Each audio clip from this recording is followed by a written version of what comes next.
சிவனுக்கு முந்தியவன் விநாயகன், சிவனுடைய பிள்ளை விநாயகன். புராணம் சொல்லுதுங்க. இது என்ன லாஜிக்? இது உங்களுக்கு ஒரு குழந்தை இருக்குன்னு வச்சுக்கங்களேன். அந்த குழந்தை நீங்கள் பிறந்ததுக்கு அப்புறம் தானே பிறக்க முடியும். அந்த குழந்தை உங்களுக்கு முன்னாடி உருவாக்கி இருக்க முடியுமா? லாஜிக்கே இல்லைல்ல. ஆனால் புராணம் பார்த்திங்கன்னா இப்படி சொல்லுதே, இதில் லாஜிக் இருக்குதா? இருக்குங்க. புராணங்கள் சொல்கிறதுல எல்லாமே உண்மையின் தத்துவத்தை நாம் புரிஞ்சுக்கணும்.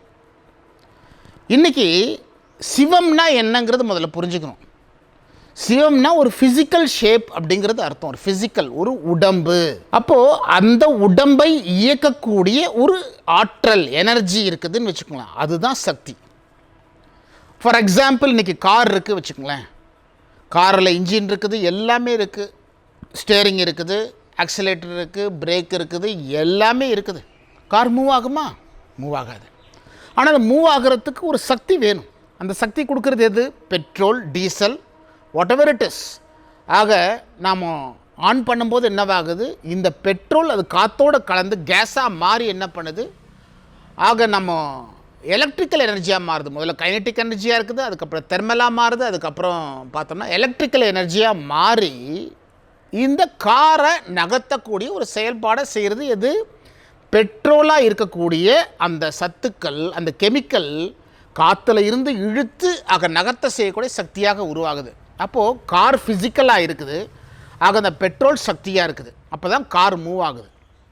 அதே போல் தான் இந்த உடம்புக்குள்ளே, இந்த உடம்பு ஃபிசிக்கலாக இருக்குது, உயிர் சக்தியாக இருந்துக்கிட்டு இருக்குது. உயிரில் கெமிக்கல்ஸ் இருக்குது. இது பிராணவாயுவை இழுத்து என்ன பண்ணுது? நமக்குள்ளே மூளையோடு சேர போகும்போது என்ன ஆகுது? எலக்ட்ரிக்கல் எனர்ஜியாக மாறுது. எலக்ட்ரிக்கல் கரண்ட்டை உற்பத்தி பண்ணிது. என் கை, கால் எல்லாத்தையும் நகர வைக்கக்கூடிய ஒரு சந்தர்ப்பம் உருவாகுது. ஆகையினால் இன்றைக்கி இந்த உடம்பை நான் வாங்கணும் அப்படின்னு வச்சுக்கோங்களேன். இந்த உடம்பை விட்டுட்டேன் வச்சுக்கோங்களேன், என்னவாகும்? இந்த ஆன்மா காற்றுல தான் இருக்கும். அதாவது ஃபிசிக்கல் ஷேப் இருக்குமா? பொருளாக இருக்காது. அது ஆவியாக இருக்கும். அப்போ இந்த உடம்பை நான் உருவாக்கணும் அப்படின்னாக்கா, எவல்யூஷனில் புழுவில் இருந்து மனிதனாக வர வரையிலும் ஒவ்வொரு பிறவியாக மாறி வந்துக்கிட்டு இருக்கிறது தான் புராணம் சொல்லுது. அப்படி தான் வர முடியும். ஒரு வித்து இருக்குது அப்படின்னாக்கா பழம் உடனே கிடச்சிருமா? வித்து செடியாகணும், மரமாகணும், பூவாகணும், காயாகணும், அதுக்கப்புறம் தான் கனியாகணும் இல்லையா? ப்ராசஸாக வந்தால் மட்டும்தான் கனி முழுமையாகுது, சத்தாக மாறுது. வித்து நமக்கு சத்தாக மாறாது. ஆகையினால் நமக்குள்ளே அந்த பழம் வரப்போகும்போது முழுமையான சத்துக்கள் நமக்கு கிடைக்கிதுங்கிறது நம்ம புரிஞ்சுக்கிறோம் இல்லைங்களா? அந்த இவ்வளோ ப்ராசஸ் தேவைப்படுது. அதே போல் தான் நாம் இந்த மனிதனாக உருவாகிறோம் அப்படின்னா, மனிதனாக உருவாகக்கூடிய சத்துக்கள் ஆன்மாவில் இருக்கணுமில்ல. ஒரு உயிர் மனிதனாக உருவாகணும் அப்படின்னாக்கா மனிதனுடைய உடம்புக்குள்ளே அது ட்ராவல் ஆகிருக்கணும்.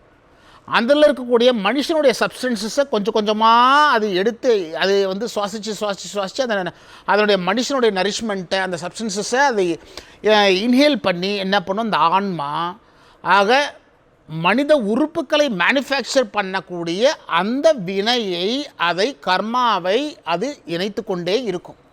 அப்போ மனிதனாக உருவாக்கணும், இந்த சிவத்தை உருவாக்கணும், மனிதனான சிவத்தை உருவாக்கணும் அப்படின்னா மனிதனாக உருவாக்கக்கூடிய வினை, அந்த உணர்வின் அணுக்கள் நம்ம ஆன்மாவில் இருந்தால் மட்டும்தான் இந்த உடலான உறுப்புகளை உருவாக்க முடியும்.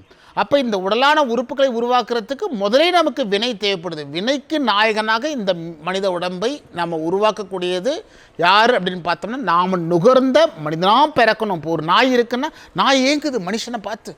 மனுஷன் எப்படியெல்லாம் சுதந்திரமாக போகிறான், எப்படியெல்லாம் டைனிங் டேபிளில் உட்காந்து சாப்பிட்றான், நம்மளை கட்டி போட்டிருக்கான் அப்படின்னு மனுஷனை பாட்டு ஏங்குது. மனுஷனாக உருவாகணும்னு நினைக்குது. அப்போ அந்த மாய் இறந்ததுக்கு அப்புறம் என்ன பண்ணுது? மனிதனுடைய சத்துக்களை, மனிதனுடைய உடம்புக்குள்ளே போய் மனிதனுடைய சத்துக்களை எடுத்து அது வினையாக மாறி மனிதனாக உருவாகுது. அப்போ வினை எங்கேருந்து வருது? முதல்லையே வினை மனிதனாக உருவாகிறதுக்கு உண்டான வினைக்கு நாயகனாக இந்த மனித உடம்பு கிடைக்குது. மனித உடம்பு கிடைச்சதுக்கப்புறம் இந்த சிவமான இந்த உடம்புக்குள்ளே இருந்து நாம் என்னென்னலாம் பார்க்குறோமோ, கேட்குறோமோ, நம்ம வாழ்க்கையை நம்ம வாழ்கிறோமோ, அந்த வினைகளுக்கொப்ப அடுத்த பிறவி நமக்கு கிடைக்குதுங்கிறது தான் மெய்ஞானிகள். இந்த உடல் உருவாகிறதுக்கு முன்னாடியே வினை நமக்குள்ளே இணைஞ்சிருது. அந்த வினைகளுக்கொப்ப தான் இந்த மனித உடம்பு உருவாகுது. மனித உடம்பு உருவாகிறதுக்கு அப்புறம் நாம் இணைச்சு கொண்ட வினைகளுக்கொப்ப அடுத்த பிறவி கிடைக்கிறது தான் சிவனுக்கு முந்தியவன் விநாயகன். ஆனால் சிவனுடைய பிள்ளை விநாயகன் அப்படிங்கிறத மெய்ஞானிகள் எவ்வளோ தெளிவாக சொல்லியிருக்காங்கிறத நம்ம புரிஞ்சுக்கணும். வீடியோக்குள்ளே நீங்கள் பார்க்கணும்னா தமிழ்வேல் சுவாமிகள் சேனலை நீங்கள் லைக் பண்ணுங்கள், ஷேர் பண்ணுங்கள், சப்ஸ்கிரைப் பண்ணுங்கள். பயனுள்ளதாக இருக்கும். நன்றி.